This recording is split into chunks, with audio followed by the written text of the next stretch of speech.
Hold on. We know volunteering sometimes feels like a mission impossible. Well, We Love St. Charles is not trying to redesign the wheel, and that's why we are excited to announce a strategic partnership with local organizations that are already making an impact in the St. Charles community. Organizations like I'm the street lights that guide you home. I'll be the GPS when you've lost your phone. I'll be the song that's rocking in your headphones. I'll show you the signs to let you know you'll never be alone. You know, you look for places like this, and there aren't a lot of places. They are majority of the time, they are full. Something more out there, something that will hold you very tight when you're scared. Cause I know when times get tough and it starts to feel rough, it can feel like everything's crashing down on you. When it seems like every road you're on is hit a dead end, there is hope. Let me show. I'm the street lights that guide you home. I'll be the GPS when you've lost your phone. I'll be the song that's rocking in your headphones. I'll show you the signs to let you know you'll never be alone. You'll never be alone. Man, crazy how you got this far. I'd be sitting just wondering where to start.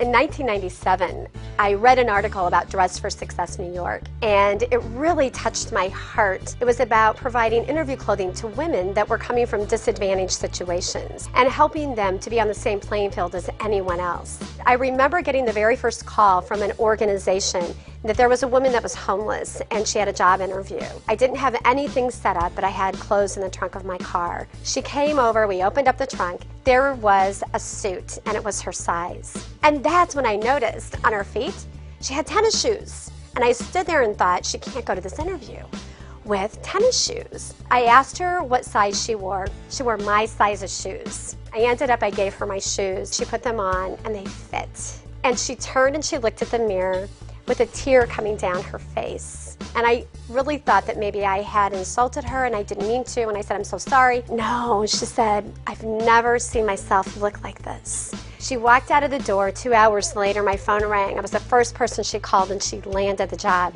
I knew that that's what I had to do. My husband Brad and I have worked together to form Connections to Success, to offer not just the suits and seeds of success, but to help them with mentoring, to help them with learning about job skills, to put a plan in place that will help them to form the goals that they need to continue to move forward.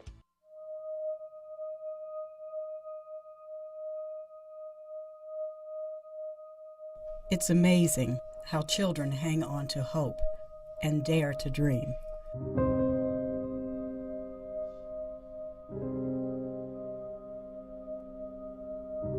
But we know it's not easy. So many choices, so much life around them. Some need a push, or maybe a hand, a smile, a home. We want them to know we care, to feel our love and understanding, our encouragement. Most of all, we want them to succeed. And with our help, they will.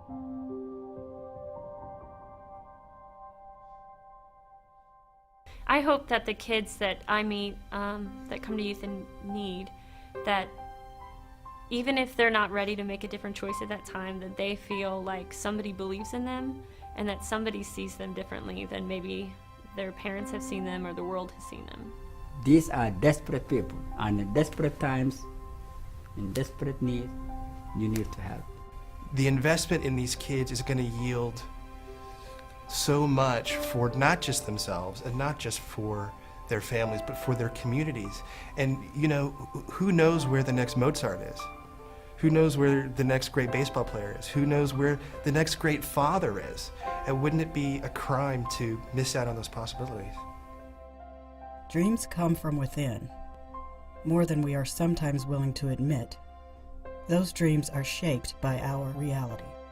Improve a child's reality and you'll improve that child's dreams. It's going to be a role model to others to show that if you do come from a low-income family, you can set your goals high and achieve them. Dreams can come true. Help us unleash the power of potential.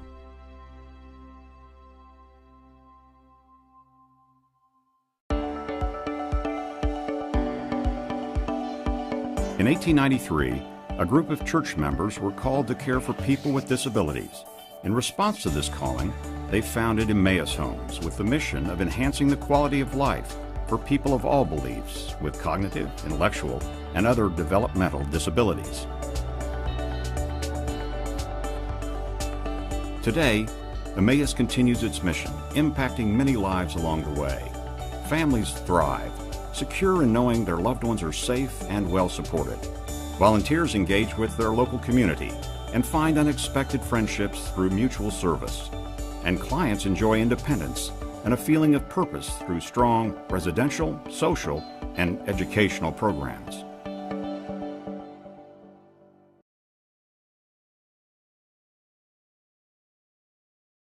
Now that's our newest thing. Wait till you see. So we start here. There's nothing like Saturdays for Vicki Hauska. The shelves are stocked. I can give them a protein for almost every day of the week. The fridges are full. Behind door number one, cookies. And the families are filing in. I had 45 families in an hour and a half last week. Vicki started this free pantry for foster families inside her home 3 years ago. But when the demand outgrew the space, her team moved here.